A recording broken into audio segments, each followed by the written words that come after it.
আমার শহর রায়গঞ্জ নিবেদন করছে সায়নী গোল্ড এন্ড ডায়মন্ড, থানা রোড, রায়গঞ্জ।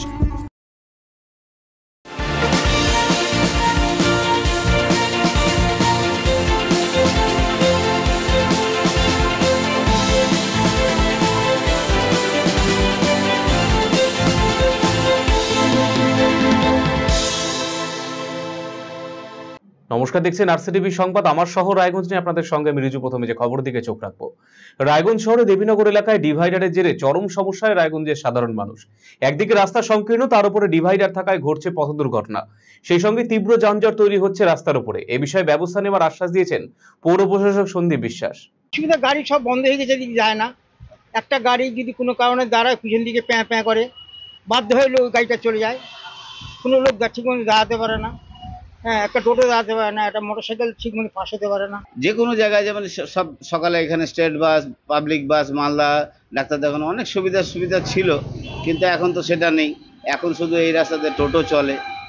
রায়গঞ্জ শহরের দেবীনগর এলাকায় ডিভাইডার নিয়ে সাধারণ মানুষের ক্ষোভ দীর্ঘদিনের।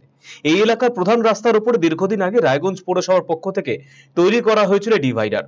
রাস্তা সংকীর্ণ থাকায় এই ডিভাইডারের জেরে চরম সমস্যায় পড়তে হয় পথ চলতি সাধারণ মানুষকে। ঘন ঘন পথ দুর্ঘটনা লেগেই থাকে। গত 12 জানুয়ারি এখানে মর্মান্তিক পথ দুর্ঘটনায় মৃত্যুও ঘটে। এর জেরে রাস্তা অবরোধ হয়। অবিলম্বে ডিভাইডার সরিয়ে দেওয়ার দাবি জানিয়েছিলেন সাধারণ মানুষ। এই ডিভাইডারের কারণে এই রাস্তাতে যাত্রী বোঝাই বাস, অটো চলাচল বন্ধ হয়ে গিয়েছে বহুদিন। এখনো সেই ডিভাইডার সরানো হয়নি।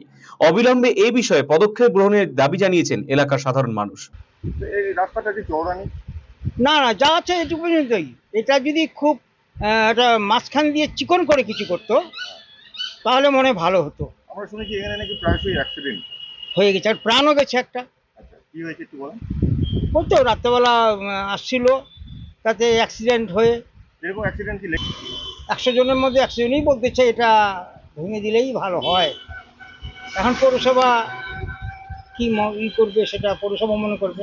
এখানটায় তো হরদম অ্যাক্সিডেন্ট লেগেই আছে। তো এই মোড়ের মধ্যে কেউ ঢুকে যাচ্ছে, তারপরে তো একজন তো সেই চলেই গেল, সে বেচারা। তারপরে সেদিনকে এখানে একটা গাড়ি এই অর্ধেক, এই যে নামসং ক্লাবটার ওখানটায় অর্ধেক করে রাখছে, ওর উপরে রাত্রেবেলা গাড়িটা উঠিয়ে দিয়ে মানে গাড়িটা হয়ে গেল। কি করলে ভালো হয়? এটা তো মনে করেন যে ভেঙে দিয়ে মাঝখানটায় একটা ডিভাইডারের একটা দাগ দিলে পারে, তাতেই সুবিধা। কারণ আমরা ছোটবেলার থেকেও তো এই রাস্তাতেই মানুষ হয়েছি। তাতে কি হচ্ছে, ওভারটেক করছে যে যার মতো। আর এখানটায় কি হচ্ছে, একজন যদি সামনে যদি একটা ভ্যান যায়, তার পিছনে এবার লেগে যাচ্ছে হচ্ছে মনে করেন যে জ্যাম লেগে যাচ্ছে। এই স্কুলের যে গাড়িগুলো যে থামার পরে এবার বাচ্চা তো ওটা উঠাবেই। এবার সে উঠানোর পরে এবার এক গাদা লাইন হয়ে যাচ্ছে। এবার দেখা গেল যে ওখানটায় কোনো পেশেন্টের আছে, সে তারও যাওয়ার উপায় নেই, কারণ এখানে ক্রসিং করার মতো সেই এইটুকু ডিভাইডারের মধ্যে সেটা হচ্ছে না। এ বিষয়ে অবিলম্বে ব্যবস্থা গ্রহণ করার আশ্বাস দিয়েছেন পৌরসভা পৌর প্রশাসক সন্দীপ বিশ্বাস।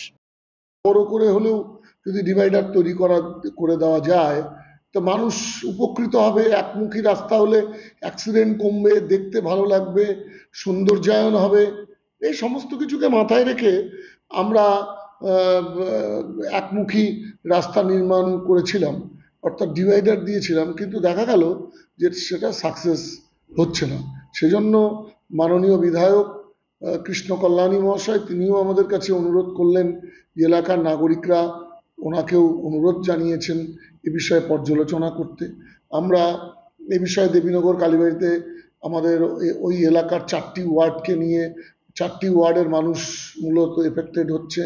ওখানে 4টি ওয়ার্ড আছে, 23 নম্বর ওয়ার্ড, 25, 26, 27 নম্বর ওয়ার্ড। তাদের এলাকার সুনাগরিকদেরকে নিয়ে, মাননীয় বিধায়ককে নিয়ে 4টা ওয়ার্ডের আমরা কোঅর্ডিনেটরগণ আমরা মিটিংয়ে বসি এবং ওখানকার দেবীনগর ব্যবসায়ী সমিতি যা কন্ট্রোলে আছে, ওয়েস্ট দিনাজপুর চেম্বার অফ কমার্সের অধীনে তাদের জেনারেল সেক্রেটারি শঙ্কর কুণ্ডু, সবাইকে মিলিয়ে আমরা সেখানে বৈঠকে বসি এবং আমরা বোর্ড অফ কাউন্সিলার্স মিটিংয়ে সিদ্ধান্ত, বোর্ড অফ অ্যাডমিনিস্ট্রেটার্স মিটিংয়ে আমরা BOA মিটিংয়ে সিদ্ধান্ত গ্রহণ করি যে আমরা সেখান থেকে ডিভাইডার, যে অংশের ডিভাইডার নিয়ে সমস্যা তৈরি হয়েছে এলাকার নাগরিকদের, পরিবহন ব্যবসায়ীদের, সেই জায়গার অংশের আমরা ডিভাইডারকে তুলে দেব। আরসিটিভি সংবাদ, রায়গঞ্জ। খাদ্য সামগ্রী উৎপাদনকারী উদ্যোগীদের নিয়ে বিশেষ প্রশিক্ষণ শিবির অনুষ্ঠিত হলো রায়গঞ্জে। শুক্রবার রায়গঞ্জে অবস্থিত চেম্বার অব কমার্সের সভাকক্ষে শিবিরটি অনুষ্ঠিত হয়। মূলত ক্ষুদ্র, ছোট ও মাঝারি উদ্যোগ এবং বস্ত্র দপ্তরের উদ্যোগে উত্তর দিনাজপুর জেলা শিল্পকেন্দ্রে ব্যবস্থাপনা, উৎপাদিত খাদ্য সামগ্রীর মানোন্নয়ন এবং স্বাস্থ্যবিধি উন্নীতকরণ নিয়ে প্রশিক্ষণ আয়োজন করা হয়। সমস্ত রকম বেকারি, মিষ্টি ব্যবসায়ী, হোটেল, রেস্তোরাঁ, স্ট্রিট ফুড বিক্রেতা, চাল মিল, তেল মিলের প্রতিনিধিরা উপস্থিত ছিলেন এদিনের কর্মসূচিতে। উত্তর দিনাজপুর জেলা শিল্পকেন্দ্রের আধিকারিক অভিষেক বসাক জানিয়েছেন, সাধারণ মানুষের স্বাস্থ্য সুরক্ষার কথা মাথায় রেখে উৎপাদনের বিষয়ে সকলকে সচেতন করা হয় এদিন। আজকে জেলার খাদ্য সামগ্রী উৎপাদনকারী উদ্যোগীদের উৎপাদিত খাদ্য সামগ্রীর মান উন্নয়ন এবং স্বাস্থ্যবিধি উন্নীতকরণ বিষয়ক প্রশিক্ষণ শিবির। এটা মূলত জেলার যারা খাদ্য উৎপাদনকারী উদ্যোগী আছেন তাদের নিয়ে এই প্রশিক্ষণ শিবির। প্রশিক্ষণ মূলত এখানে যারা উদ্যোগী আছেন, মিষ্টি প্রস্তুতকারী, ভোজ্য তেল, আটা, ময়দা, চাল উৎপাদনকারী, hotel, restaurant, package drinking water, street food operators, ধরুন ফাস্ট ফুড সেন্টার। তাই এটা মূলত প্রশিক্ষণটা কন্ডাক্ট করছেন জেলার ফুড সেফটি অফিসাররা।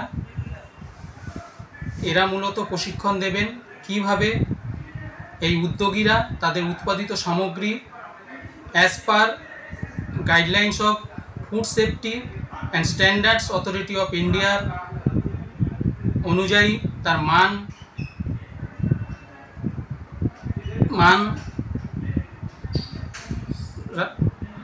বজায় রেখে সেটা কাস্টমারের কাছে পৌঁছে দেবে। 1 সেপ্টেম্বর থেকে চলছে নির্মল বিদ্যালয় অভিযান কর্মসূচি। তারই অঙ্গ হিসেবে শুক্রবার বিশেষ সচেতনতামূলক অনুষ্ঠানের আয়োজন করল রায়গঞ্জ গার্লস প্রাথমিক বিদ্যালয়।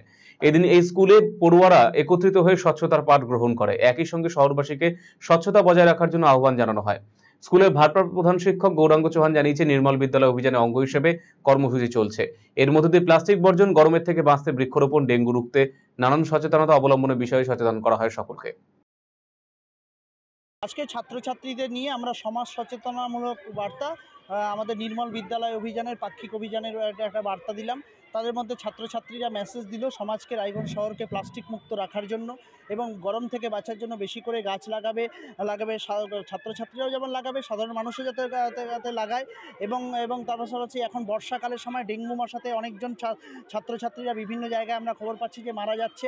ডেঙ্গু কেন ছড়ায় ওরা এবং কি হলে পরে ডেঙ্গু রোগ হবে এবং কি সাবধানতা অবলম্বন করলে তাদের ডেঙ্গু হবে না, যেরকম মশারি খাটিয়ে ঘুমানো, জমা জল জমতে না দেওয়া বা বাড়ির আশেপাশে ঝোপঝাড় থাকলে কেটে ফেলা, এই সব সচেতনতামূলক বার্তা। অর্থাৎ ছাত্রছাত্রীরা রায়গঞ্জ শহরের মানুষদেরকে সকলের ক্ষেত্রে আমরা একটা মেসেজ দিলাম। এটা নির্মল বিদ্যালয় অভিযানের মধ্যেই আমাদের ছিল। হলো 15 দিন ধরে সাপ্তাহিক যে কর্মসূচি, তাদের সুস্থ থাকা, তাদের ভালো পরিষ্কার পরিচ্ছন্ন থাকার যে মেসেজ চলছিল, তার সাথে সাথে একটা সমাজ সচেতনামূলক আমরা এই কর্মসূচি আজকে গ্রহণ করলাম। হিস্ট্রিক্যাল সোসাইটি অব উত্তর দিনাজপুর নামক সংগঠনের পক্ষ থেকে অনুষ্ঠিত হতে চলেছে ইতিহাস অভিক্ষা 2024। এ বিষয়ে শুক্রবার রায়গঞ্জে সাংবাদিক বৈঠক করেছেন সংগঠনের সম্পাদক সোমনাথ সিং। তিনি বলেন, পড়ুয়াদের মধ্যে ইতিহাস থেকে ভীতি দূর করতে এই আয়োজন করা হচ্ছে। আগামী রবিবার উত্তর দিনাজপুর জেলা জুড়ে 7টি ভেন্যুতে ইতিহাস অভিক্ষা অনুষ্ঠিত হবে। 6ষ্ঠ থেকে 10ম শ্রেণী পর্যন্ত 31 জন পড়ুয়া অংশগ্রহণ করবে পরীক্ষায়। রায়গঞ্জে দেবীনগর, আমহুরি, গয়ালাল বালিকা বিদ্যালয় এবং মহারাজা জগদীশনাথ উচ্চ বিদ্যালয়, এই দুটো কেন্দ্রে পরীক্ষা অনুষ্ঠিত হবে। এছাড়াও পরীক্ষা হবে ইটাহার, হেমতাবাদ, কালিয়াগঞ্জ, করণদিঘি ও ডালখোলাতে। আমরা জানি যে বিগত দিনগুলোতেও আমরা ছাত্রছাত্রীদের মধ্যে ইতিহাস ভীতি দূর করতে সেমিনার বা প্রদর্শনী বা ইতিহাস বিষয়ক একাধিক পরীক্ষার আয়োজন করেছি। ঠিক একই রকমভাবে আমরা বিগত বছরে আমরা ইতিহাস পরীক্ষা বলে একটি পরীক্ষা শুরু করেছিলাম 6ষ্ঠ থেকে 10ম শ্রেণীর ছাত্রছাত্রীদের জন্য। তাদের যে নির্দিষ্ট পাঠ্য সিলেবাস, সেখান থেকেই আমরা 100 নম্বরের MCQ প্যাটার্নের প্রশ্ন আমরা তাদেরকে দিয়েছিলাম এবং সেখানে একটা ভালো সাড়া পাওয়া গেছিলো বিগত বছরে। সেখানেও মোটামুটি 1200 স্টুডেন্ট পরীক্ষা অংশগ্রহণ করেছিল। এই বছরও আমরা ঠিক একই রকমভাবে ইতিহাস অভিক্ষা 2024 বলে দ্বিতীয় ইতিহাস অভিক্ষা আমরা আয়োজন করেছি এবং এই পরীক্ষাটি একটু বড় আকারে নিয়েছে, রূপ ধারণ করেছে এবং আমরা এই বছর 3100 স্টুডেন্টদের পরীক্ষা নিচ্ছি, ষষ্ঠ থেকে দশম শ্রেণীর স্টুডেন্টদের। এবং এই বছর পরীক্ষাটি 7টা কেন্দ্রে হচ্ছে। রায়গঞ্জের 2টো কেন্দ্রে হচ্ছে, একটা দেবীনগর রামহরি গয়লাল গার্লস স্কুল এবং মহারাজা জগদীশনাথ স্কুল, এবং একই সাথে ইটাহার গার্লস হাই স্কুল এবং হেমদাবাদ আদর্শ উচ্চ বিদ্যালয়, এবং কালিয়াগঞ্জের ক্ষেত্রে কালীগঞ্জ মনমোহন বালিকা বিদ্যালয়, করণদিঘি হাই স্কুল এবং ডালখোলা হাই স্কুলে হচ্ছে। এবং এই স্টুডেন্টরা যে স্বতঃস্ফূর্তভাবে ইতিহাসের ভীতি কাটিয়ে এগিয়ে আসছে, এটাও আমাদের পক্ষে এটা মানে একটা শুভ ইঙ্গিত বহন করে। কারণ আমরা জানি যে ইতিহাসের প্রতি ছাত্রছাত্রীদের একটা ভীতি একটা কাজ করে, কিন্তু সেই ভীতিটাকে কাটিয়েও তারা যে এই পরীক্ষার প্রতি এতটা আগ্রহ দেখাচ্ছে, এটা আমাদের পক্ষেও একটা সদর্থক। এবং আমরা এই সদর্থক বাণী নিয়ে আমরা আগামী দিনে আরও এগিয়ে যাব ছাত্রছাত্রীদের সুবিধার্থে।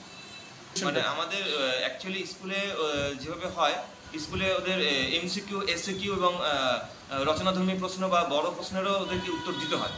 এতে করে হয়তো অনেকের এমসিকিউ এর প্রতি একটা দুর্বলতা থাকে বা অনেকের বড় প্রশ্ন লেখার প্রতি একটা দুর্বলতা থাকে। সবাই চায় যে শর্ট কোশ্চেনের আকারে যদি এমসিকিউ মানে অপশান থাকবে, এইরকমভাবে যদি উত্তরটা দেওয়া যায়, ওদের পক্ষেও মানে ওরাও ভাবে যেটা অনেক সহজ।